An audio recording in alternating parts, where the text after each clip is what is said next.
kung ibibigay niya yung 203 billion nang bukal sa kanyang kalooban na wala na silang ginagamit ng magagaling na abogado o para palusutan ng batas, para linlangin ang tao.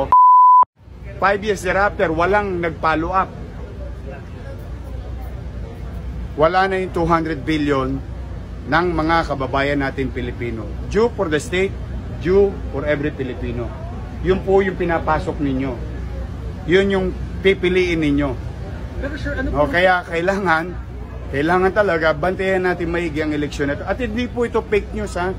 Ito po kahit ano pong paliwanag ng abogado niya, yung spokesperson niya, hindi po ito fake news. Desisyon po ito ng Korte Suprema. Final. Kaya nga po naniningil na yung BIR o naniningil na po ang Department of Finance, no? So bagay lang, napapanahon, total ang gusto natin pagkakaisa, gusto natin unity, o gusto natin lahat ng salita. Hindi po namin maisasaing yan.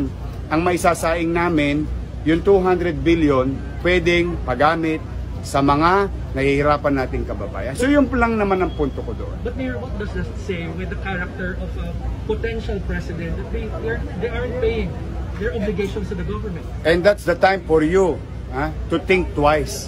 Dapat yan na po ang isipin nyo mabuti. Anong uri ng karakter ang isang taong pwedeng mamuno sa atin na siya mismo ay hindi sumusunod sa alituntunin ng gobyernong kanyang pamumunuan. Ang masakit dito, of all the tax cases, tax evasion cases, tax evasion, no, is different, no, from this type of taxes. Ito ano lang to eh. Walang kapaliwanagan talaga. Ang paniwala ko po walang sapat na walang maipaliliwanag na excuses, no? Kasi minana mo lang, hindi mo pinaghirapan. Babawasan mo lang ng kaunti. So sa akin, kung ang buwis mo 200 billion, 'di ba? Siguro ilang bilyon-bilyon pa yung matitira. Ibang tao wala na makain. Wala na kanina nga 'di ba pinag-uusapan, 4-day work na nga lang para lang makasurvive Iniisip ng mga taong bayan dahil ang iniisip nila trabaho. Ay tama po si dating Senador Ferdinand Marcos Jr. Ang iniisip ng tao ngayon trabaho.